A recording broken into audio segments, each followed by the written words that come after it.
Silakan duduk kembali saudara. Terpujilah nama Tuhan yang telah mengumpulkan saudara dan saya pada siang sore hari ini. Terimalah salam dari mimbar ini. Shalom, Glow Tamres di tempat ini.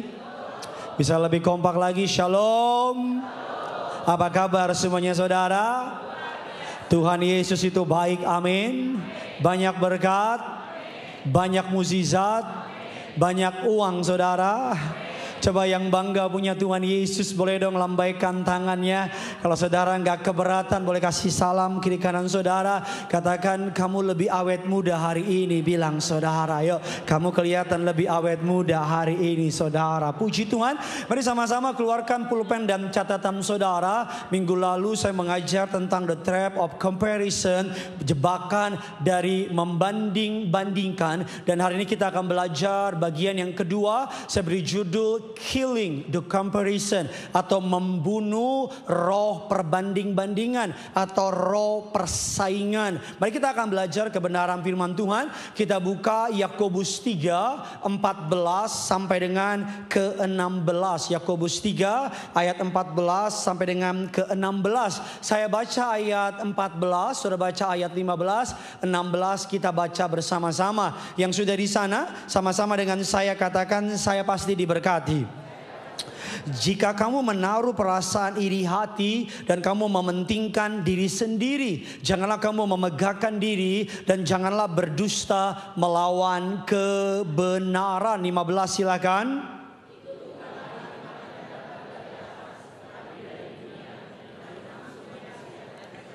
Ayat 16 sama-sama kita baca, Glow Tamres 32 ya. Sebab di situ ada apa? Dan segala macam apa? Sama-sama bilang sama saya, bukan dari atas. Sama-sama bilang sama saya, dari dunia, dari setan-setan. Sama-sama lebih semangat lagi, di mana ada iri hati, di sana ada segala kejahatan.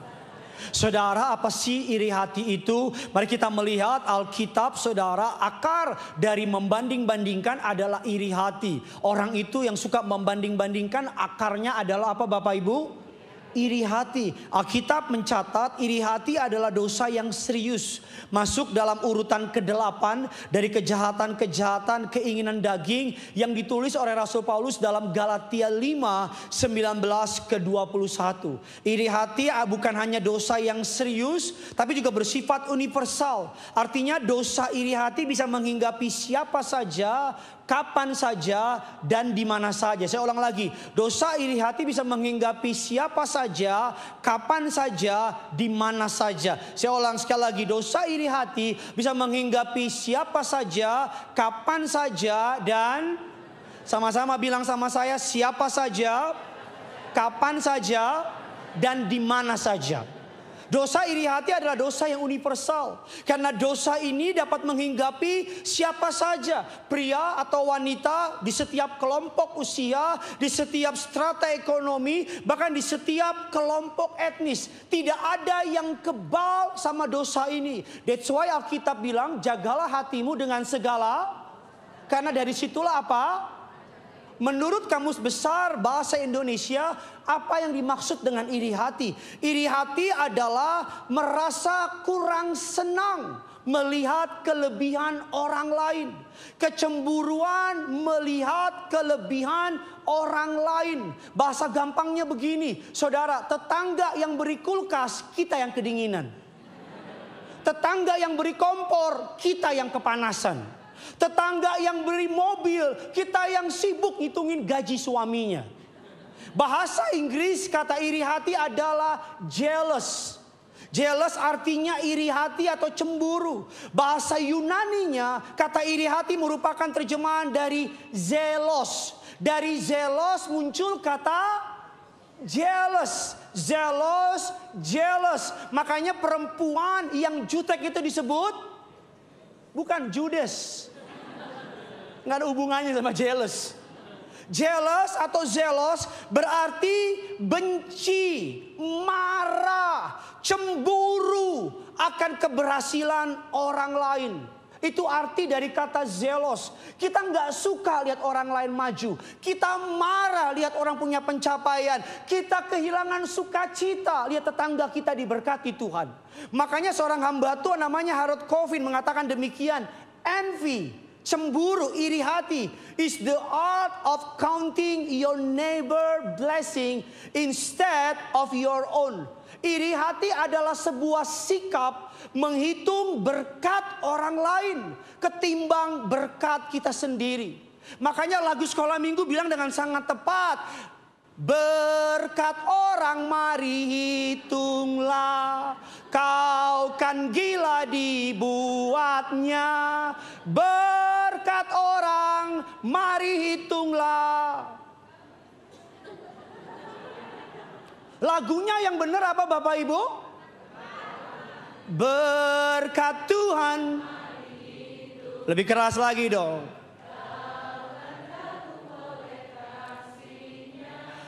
Berkat Tuhan. Kau niscaya kagum. Saya bantuin ya. Kalau kita melihat di Alkitab, karena iri hati Kain membunuh Habel. Karena iri hati saudara-saudara Yusuf menjual Yusuf menjadi budak. Karena iri hati Daud hendak dibunuh oleh Saul. Karena iri hati saudara Daniel dibuang oleh pejabat yang lain ke gua singa. Karena iri hati Lucifer kepada Allah, Lucifer jatuh karena kesombongan. Dia iri hati kepada Allah, jatuh kepada dosa. Karena iri hati Tuhan kita disalibkan oleh Farisi. Hati-hati. Orang kalau udah mulai iri hati aneh-aneh. Orang kalau udah mulai iri hati macem-macem. Orang kalau udah mulai iri hati yang gak ada dibikin ada. Dibuat cerita-cerita yang gak ada dibikin ada. Ini curhat nih. Saya ingat banget ada orang Jepang mendarat di Jakarta. Dia duduk di bangku belakang. Dia duduk di bangku belakang. Lihat ada mobil lewat. Dia bilang sama supirnya, Yamaha made in Japan. Berapa set Mitsubishi made in Japan. Set, apalagi mobil itu? Suzuki made in Japan. Ini supirnya greget nih. Sampai di hotel, harganya 2,5. Orang Jepang bilang, wow so fast, made in Indonesia. Oh, ada yang nggak ngerti itu di belakang dia. Orang kalau udah mulai iri hati, macem-macem. Aneh-aneh. Ada tetangga baru, beli mobil baru, suaminya bilang, Pak. Istrinya bilang, Pak, tetangga baru mobil baru, Pak. Kita kemana-mana motor terus, Pak. Suaminya bilang, sabar ya, sabar ya. Berapa bulan kemudian tetangga baru, liburan ke Amerika. Istri bilang, Pak, Amerika, Pak. Kita paling jauh Alfamart, Pak. Dan berapa bulan kemudian tetangga baru, istri baru. Suaminya bilang, Ma, istri baru, Ma. Orang kalau iri hati macam-macam. Mari kita akan belajar kebenaran firman Tuhan. 1 Samuel 18 ayat 6 dan ke-9. Kita akan melihat bagaimana cara membunuh iri hati tersebut. Sama-sama kita lihat ayat yang ke-6, 7, 8 dan ke-9. 3, 2, ya. Tetapi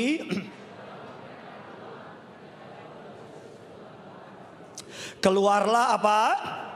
Keluarlah siapa? Orang-orang apa Bapak Ibu? Perempuan dari segala menyongsong Raja Saul sambil dengan memukul rebana dan dengan apa? Ayat yang ke-7 lebih keras lagi, dan apalagi dan siapa? Perempuan yang bernyanyi berbalas-balasan katanya. Tetapi Daud apa? Dari ayat ini siapa yang suka membandingkan? Mantap saudara yang ngomong. Perempuan. Tadinya sebelum ayat ini Saul have no issue sama Daud. Tadinya sebelum ayat ini Saul sayang sama Daud. Tadinya sebelum ayat ini Saul mengasihi Daud. Mari kita lihat ayat yang ke-8 dan ke-9. Kita baca dengan semangat 45. 3, 2, ya. Lalu perkataan itu apa? Sebab pikirnya puluhan ribu, tetapi kepadaku diperhitungkan apa? Beribu-ribu. Akhir-akhirnya jabatan raja itu pun apa? Ayat yang ke-9, Glotamres 3, 2 ya, sejak maka Saul selalu apa? Bayangkan apa yang terjadi ketika orang mulai membandingkan hidupnya dengan hidup yang lain. Saya tulis dalam slide saya, Daud dan Saul berada di tim yang sama, musuh yang sama, Tuhan yang sama, visi yang sama. Tapi karena mereka mulai dibandingkan, maka muncullah yang namanya kebencian. Entah berapa banyak kakak beradik yang musuhan karena orang tuanya membanding-bandingkan. Entah berapa banyak pendeta yang musuhan karena jemaatnya membanding-bandingkan. Entah berapa banyak gereja yang musuhan karena jemaatnya membanding-bandingkan. Yang namanya dibanding-bandingkan, iri hati adalah dosa yang kelihatannya sederhana, tapi bisa membuat orang-orang hebat jatuh. Dan biasanya iri hati tersebut orang yang diiri itu gak ada masalah. Daud benci gak sama Saul? Daud punya masalah gak sama Saul? Daud punya ambisi gak buat jatuhin Saul? Gak ada sama sekali. Orang kalau udah mulai iri hati, udah macem-macem otaknya sama orang tersebut. Nah, mari kita akan belajar pada sore hari ini bagaimana kita bebas dari yang namanya spirit of comparison, dari roh persaingan. Yang pertama, sama-sama bilang sama saya pasti diberkati. Yuk biar rame gereja ini, kasih tepuk tangan dulu yang luar biasa. Yang pertama, bagaimana supaya kita bisa bebas dari yang namanya roh persaingan atau roh iri hati. Yang pertama, ini kesukaan saya. No man is a threat to God's purpose in our life. Tidak ada satupun manusia yang menjadi ancaman atas panggilan Tuhan dalam hidup saudara dan saya. Katakan amin. Kalau Tuhan panggil saudara, bukan orang lain yang menjadi musuh, tapi dirimu sendiri yang menjadi musuh.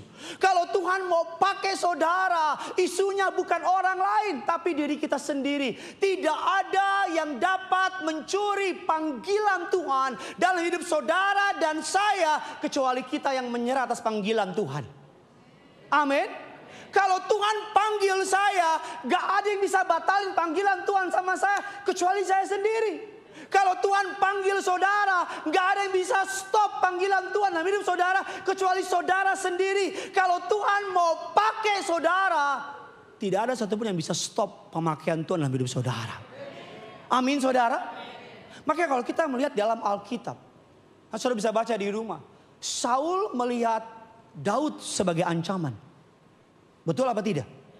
Tetapi anaknya Saul namanya siapa? Ini orang Kristen bukan sih? Anaknya Saul namanya siapa? Yoes. Jangan ya dek ya, jangan ya. Anaknya Saul namanya Yonatan. Nama lengkapnya Yonatan Sihite.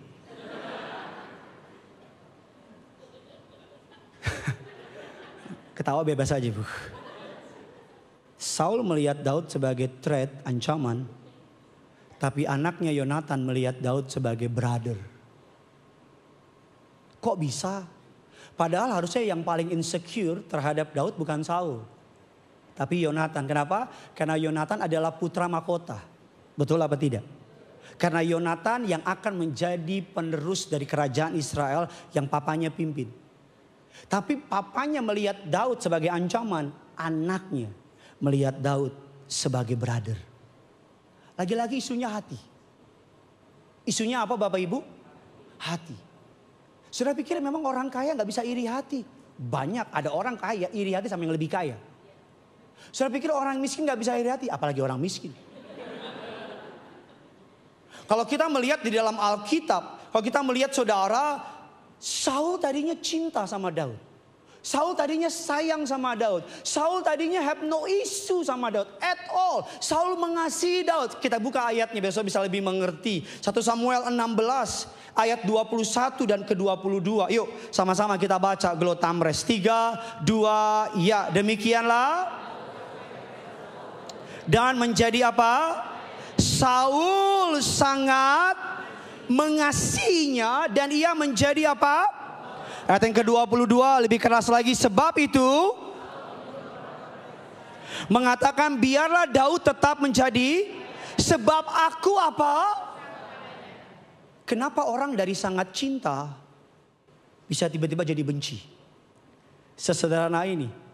Saul mengasihi Daud selama Daud menguntungkan buat dia.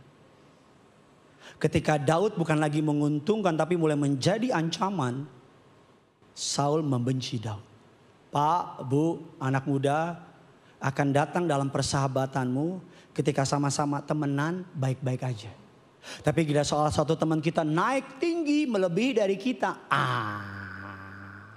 Di situ aslinya kelihatan. Kalau kita nggak bisa handle keberhasilan teman kita, maka hati kita udah mulai ada iri hati. Kalau kita melihat dalam Alkitab, kita mari perbandingkan antara Daud dan Yonatan. Daud adalah anak gembala. Mungkin saya berpikir Daud lebih pantas Pak Pendeta daripada Yonatan. Mari kita lihat, Daud adalah anak gembala, Yonatan adalah anak raja. Daud adalah orang muda yang tidak berpengalaman. Kita mencatat kemerah-merahan. Usianya around antara 16, 17 sampai 20 ketika dia mengalahkan Goliat. Sedangkan Yonatan jauh lebih beberapa teolog bilang usianya Yonatan paling minim 20 tahun lebih tua daripada Daud. Jadi Daud tidak berpengalaman sama sekali dan Yonatan berpengalaman dalam bidang militer. Yonatan bisa merasa lebih pantas daripada Daud. Tapi lihat, Yonatan melihat Daud bukan sebagai ancaman. Orang tuh kalau hatinya secure, nggak pusing sama pencapaian orang lain. Orang kalau hatinya secure, nggak pusing sama keberhasilan orang lain. Karena dia tahu berkat orang beda-beda. Kalau si A diberkati, saya juga pasti diberkati. Makanya saya suka bilang, kita suka pakai istilah SMS. Apa itu Pak Pendeta? Senang melihat orang susah, susah melihat orang senang. Colek kiri kanan saudara, lu jangan kayak gitu jadi orang. Amin. Kita kalau lihat orang lain susah, apalagi orang itu kita kenal. Ayo Golo Tambres.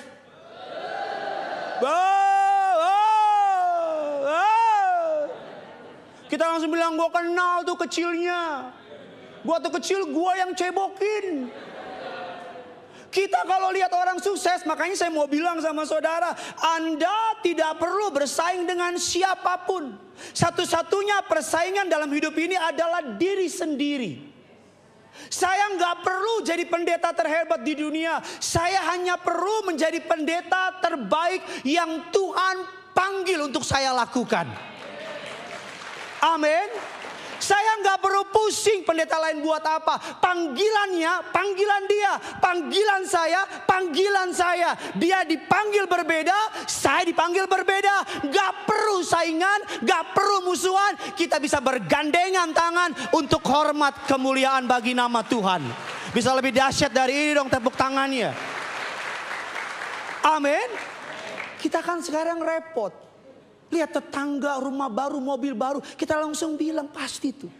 Kita lihat perempuan masih muda, mobilnya mewah, kerjaannya bagus, uangnya banyak. Kita bilang pasti ani-ani.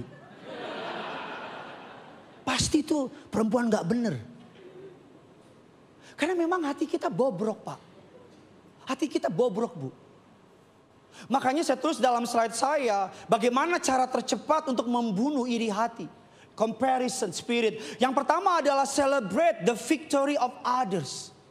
Merayakan keberhasilan orang lain. Merayakan keberhasilan temanmu. Coba bagaimana kalau tetanggamu atau iparmu punya rumah baru dan celakanya rumahnya lebih gede dari rumahmu. Halo? Bagaimana orang yang saudara berdoa minta pekerjaan tetapi temanmu yang dapat pekerjaan? Bagaimana caramu merespon keberhasilan orang lain? Cara terbaik untuk membunuh iri hati adalah ketika orang lain berhasil, kita harus bersuka cita sama orang itu. Kayak ada penolakan di hati saudara ini. Berapa tahun yang lalu saya belum punya rumah. Sekarang rumah saya udah 5 hektar. Lantainya 30. Orang kaya. Ada jemaat bilang, aduh Pak Pendeta makasih ya. Aduh puji Tuhan berkat Bapak doain. Saya punya rumah sekarang. Dalam hati saya, gue gak punya. Aduh, pokoknya Bapak harus urapin rumah saya. Pokoknya ibadah ucapan syukur harus Bapak yang berkati. Saya datang ke rumahnya, masalahnya saya kenal baik jemaat ini. Saya tahu jemaat ini kacau-kacau. Jadi ketika saya ke rumahnya, saya lihat rumahnya. Kok bagus Tuhan? Saudara kalau mau ketawa aja gak apa-apa saudara. Pendeta pun kalau gak jaga hati, bisa bobrok hatinya. Jadi ketika saya lihat rumahnya, saya bilang, kan yang doa gue Tuhan. Kok yang dapet dia? Biasanya saudara minta anak sama Tuhan. Terus temenmu yang dikasih anak. Syukuran ya, gue punya anak. Dan biasanya orang itu gak lebih saleh dari saudara. Dia jarang ke glow. Dia lebih sering ke glow in the dark.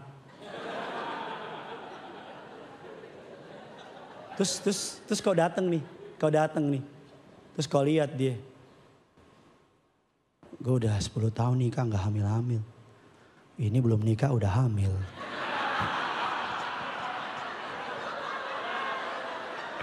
Maaf. Ini baru 1 tahun udah hamil. Kalau hati kita gak kita jaga dengan baik. Kita bilang apa? Perutnya mancung. Ini bayi anggur nih. Ini mah bukan anak, ini di dalam babi kayaknya babi.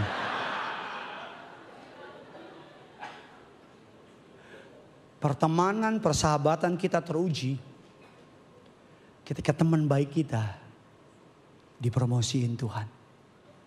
Nah, di situ hatimu dilihat Tuhan. Amin. Saran saya kalau temanmu berhasil, kok wah. Itu kayak anjing kejepit ya. Semangat ya, mantap ya, keren ya. Nah habis itu keluar kau bilang, Tuhan kalau model kayak dia aja diberkati. Apalagi saya. Saya pasti diberkati. Tidak ada yang dapat mengancam panggilan Tuhan dalam hidup saudara. Kecuali diri saudara sendiri. Yang kedua, kebenaran apa? Bagaimana caranya kita membunuh yang namanya comparison spirit. Yang kedua adalah run your own race. Mari kita lihat firman Allah dalam Ibrani 12 ayat 1 dan kedua. Ibrani 12 ayat 1 dan kedua. Ayo sama-sama kita baca. Glow Tamrin Resident 3, 2, ya. Karena yang mengelilingi kita, marilah kita apa? Dan dosa yang begitu. Dan berlomba dengan apa? Dalam perlombaan yang apa Bapak Ibu? Yang apa? Diwajibkan bagi kita. Ayat yang kedua, marilah kita apa?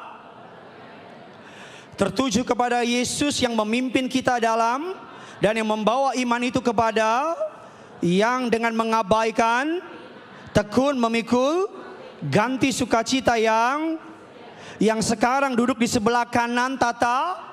Bagaimana cara membunuh yang namanya comparison spirit? Yang pertama, tidak ada satupun manusia yang dapat mengambil, mengancam panggilan Tuhan dalam hidup saudara dan saya. Cuman dirimu sendiri yang dapat menggagalkan panggilan Tuhan. Kalau Tuhan pilih saudara, gak ada yang bisa menggugat pilihan Tuhan. Amin. Yang kedua apa? Run your own race. Alkitab katakan perlombaan iman. Setiap kita semua jemaat Glow Tamrin Resident yang online dan onsite, tidak suka nggak suka, mau nggak mau, kita ada yang namanya apa? Pertandingan, ada yang namanya perlombaan. Setiap kita harus ikut. Alkitab bilang diwajibkan bagi kita. Tapi kabar baiknya, pertandingan saya beda sama pertandingan saudara.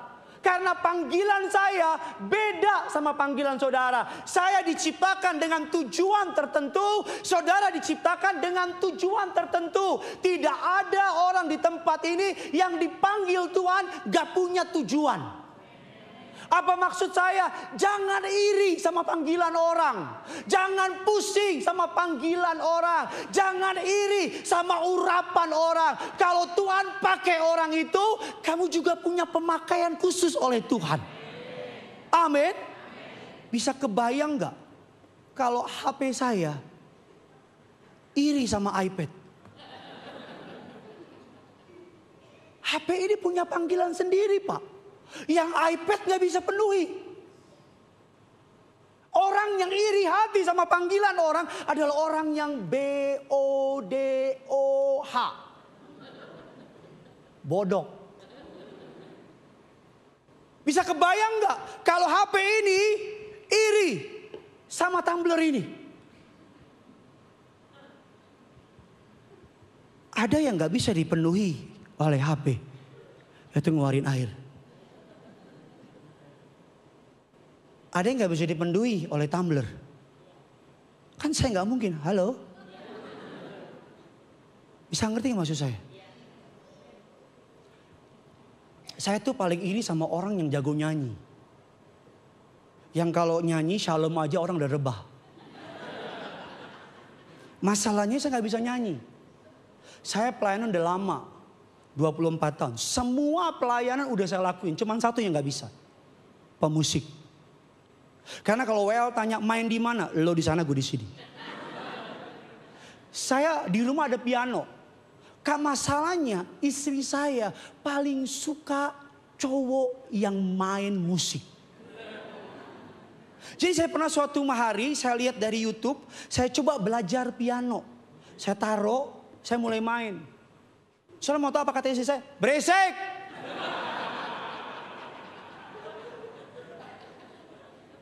Mantan istri saya pemusik semua. Cuman saya yang pengkhotbah.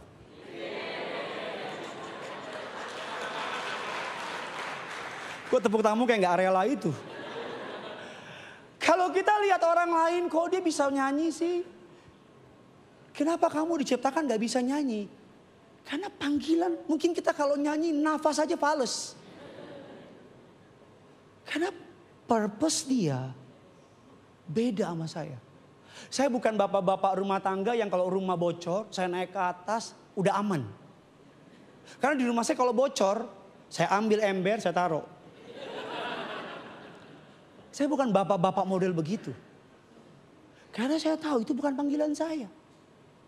Saya kan gak mungkin iri sama tukang betulin rumah. Terus saya bilang, Tuhan kenapa engkau menciptakan aku seperti dia? Tuhan pilih kasih.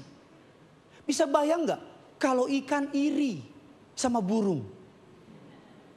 Ikan bilang gini, Tuhan kenapa aku gak punya sayap kayak burung? Dan Tuhan akan bilang gini sama ikan, mujair. Kalau lo gue kasih sayap, lo mau kemana? Kalau burung iri sama ikan, dan ikan burung bilang, sebab gue punya insang. Kayak ikan di bawah laut. Tuhan bilang, burung, kalau kamu punya insang buat apa? Jangan iri sama panggilan orang. Kamu dipanggil berbeda dengan orang-orang yang lain. Makanya run. Kan ada tadi aja. Run your own race. Udah fokus aja sama panggilan saudara. Saya tahu, saya beberapa waktu lalu saya pelayanan di Makassar. Puji Tuhan jemaatnya rame.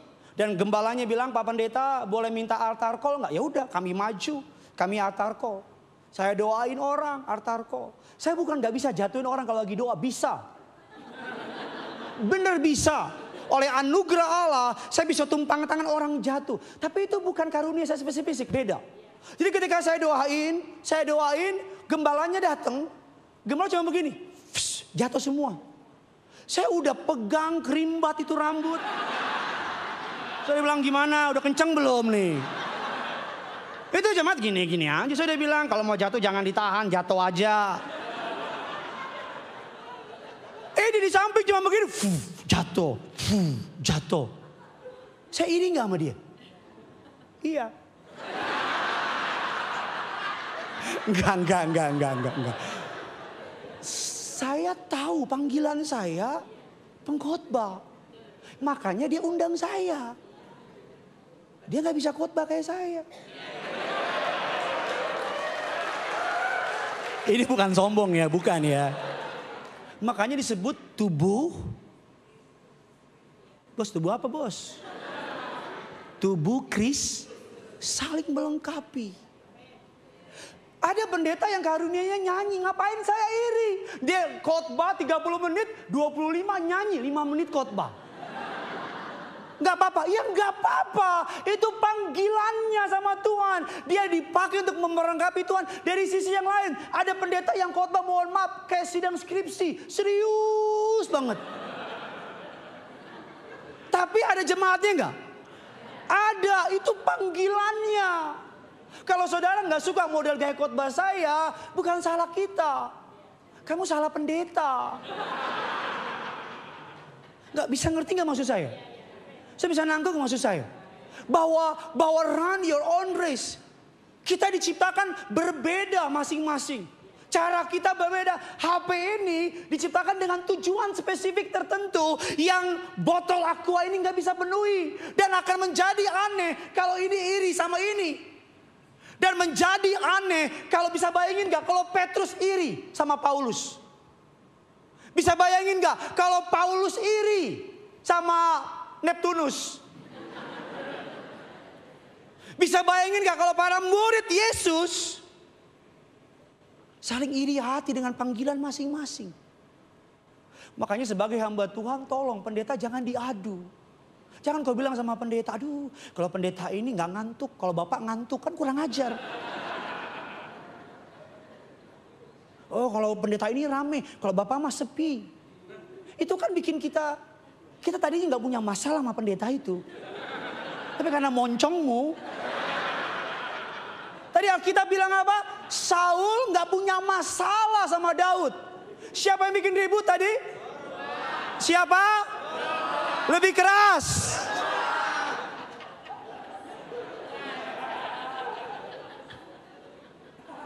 Memang di mana-mana perempuan kalau mau bertobat masalah memang. Udah bertobat luar biasa. Amin. Makanya saya tulis dalam slide saya, Tuhan tidak akan menghakimi kita menurut apa yang dicapai oleh teman atau tetangga kita. Tetapi menurut apa yang kita lakukan dengan karunia yang Tuhan sudah berikan kepada kita. Tuhan gak akan tuntut saudara untuk pencapaian orang lain. Tuhan gak akan tuntut saudara untuk karir karunia orang lain. Yang Tuhan akan minta pertanggungjawaban dari saudara dan saya adalah karunia yang dipercayakan kepadamu. Amin. Dia gak akan menuntut sama Gideon, kenapa kamu gak nyiptakan lagu rohani? Karena saya pengkhotbah, pemberita Injil. Tapi bagi mereka yang bisa nyanyi dan gak pernah nyanyi di gereja, gak pernah melayani gereja, gak pernah melayani pekerjaan Tuhan dengan suara yang bagus, Tuhan akan bilang, aku kasih kamu suara. Kenapa kamu gak melayani aku? Makanya kalau kita melihat di dalam Alkitab, kalau sudah melihat dalam Alkitab, Saul itu tinggi. Alkitab mencatat dalam 1 Samuel, tinggi dari Saul, dari tiang ini seluruh orang Israel, Saul lebih tinggi dari sini, setengah. Kurang lebih tingginya 2 meter. Sedangkan Daud apa? Pendek. Beberapa orang bilang tinggi Daud 170, 173, mirip kayak saya. Saya juga kemerah-merahan kayak Daud. Kenapa Tuhan kasih Daud pendek? Saul tinggi. Karena kalau Saul yang menang sama Goliat, orang akan bilang wajar. Sama-sama tinggi, sama-sama besar. Saul berpengalaman dalam perang. Saul panglima perang. Wajar menang. Kenapa Daud pendek? Tinggi Goliat 6 hasta sejengkal, hampir 3 meter. Daud 170. Jadi ketika Daud menang, kenapa Daud pendek? Agar ketika Daud menang, hanya nama Tuhan yang dapat dipermuliakan. Jadi hari ini saudara yang pendek, santai aja. Siapa tahu Tuhan mau pakai kamu ngalahin Goliat. Amin. Oleh karena itu dalam hidup ini ada orang yang lebih dan ada orang yang kurang. Dari orang yang lebih kita dapat belajar dari kelebihannya. Dari orang yang kurang kita dapat membantu dan menjadi berkat bagi kekurangan serta belajar daripadanya. Amin. Yang ketiga, yang terakhir, sampai saya undang pemain sulap bisa maju ke depan. Yang ketiga, yang terakhir, Kenapa? Bagaimana caranya membunuh comparison spirit, roh comparison, roh perbanding-bandingan. Yang pertama adalah tidak ada yang dapat menghancam panggilan Tuhan dalam hidup kita, kecuali diri kita sendiri. Kalau Tuhan panggil kita, makanya kita Roma mengatakan dengan sangat tegas, jikalau Allah di pihak kita, siapakah lawan kita? Yang kedua, run your own race. Dan yang ketiga, bagaimana cara kita membunuh yang namanya comparison spirit. Yang ketiga adalah stop comparing your calling. Berhenti membandingkan panggilanmu.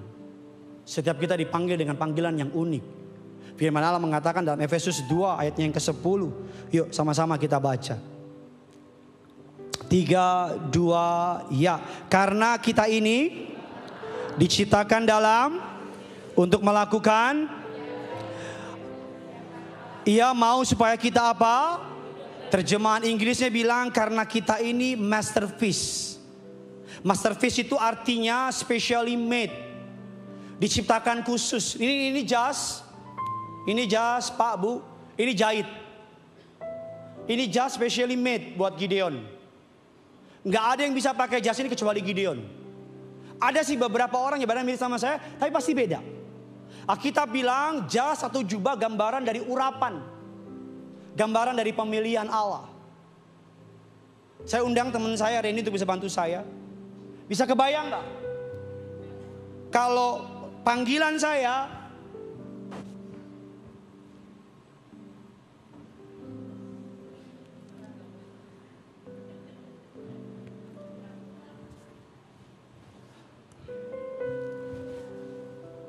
kalau saya pakai panggilan orang,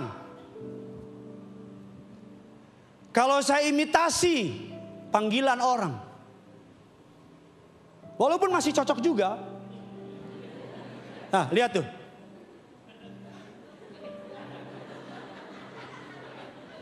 Kalau saya iri sama Randy, bapaknya Norwegia, bule, mamanya Chinese, tinggi, artis FTV, bule mukanya, namanya Randy Kjarnet. Kita susah nyebutnya. Lah bapak saya si Antar.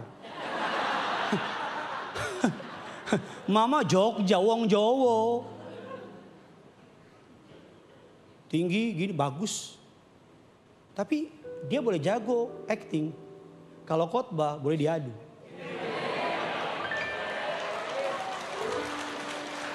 Randy sekarang lagi sekolah teologi ya di STT Glow.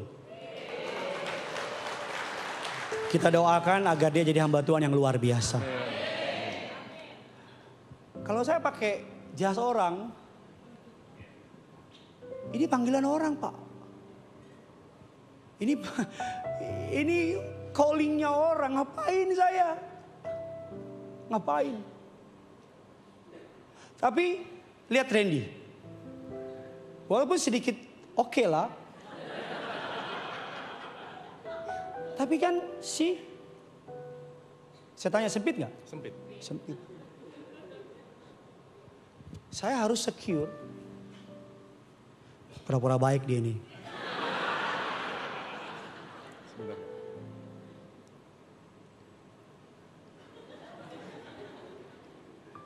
Keesokan harinya. Saya harus secure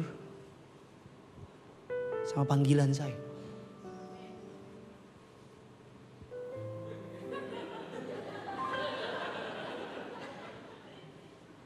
Thank you bro.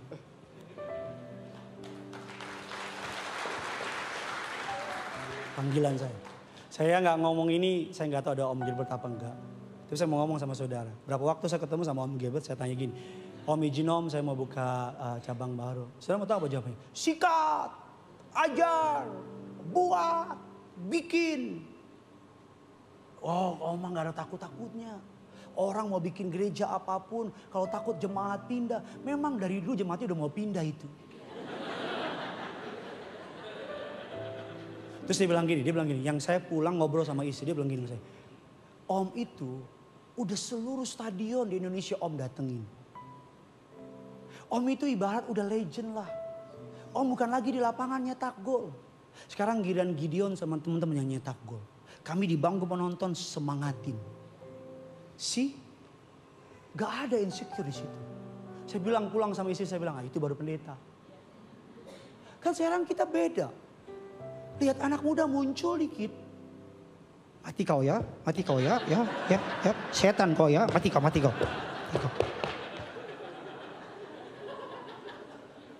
Padahal Yesus bilang apa? Kamu akan melakukan pekerjaan yang jauh lebih besar dari yang aku lakukan, kata Yesus. Bisa bayang gak kalau Paulus iri hati sama Timotius? Timotius adalah muridnya Paulus. Dan kalau Paulus bilang, kurang ajar Timotius, ya followernya lebih banyak dari gua. Kurang ajar Timotius, ya kalau khotbah lebih ramai dari gua. Timotius, lo lapet lo. Tapi enggak. Makanya saya selalu bilang sama saudara, comparison is the enemy of calling. Comparison, membanding-bandingkan, adalah musuh dari panggilan kita. Menurut Sokrates, iri hati adalah putri kesombongan, pencinta dari pembunuhan dan balas dendam, ibu dari kejahatan, penyiksa abadi dari kebajikan. Iri hati adalah cairan kotor dari jiwa, sebuah bisa, racun yang menggerogoti tubuh dan mengiringi tulang. Sejarah mencatat orang-orang hebat jatuh karena iri hati. Tokoh-tokoh besar jatuh karena iri hati. Kalau hari ini kau lihat orang lain berhasil dan kau mulai cari kesalahannya, berarti kamu mulai kena virus iri hati. Hari ini kalau kau lihat iparmu mobil baru dan kau mulai bilang, alah mobil baru gue tahu tuh, paling juga ngutang. No. Bukan mobil yang bikin kamu marah. Tapi kamu keganggu karena merasa disaingi. Bukan orang lain, bukan orang itu. Isunya bukan di orang itu. Hati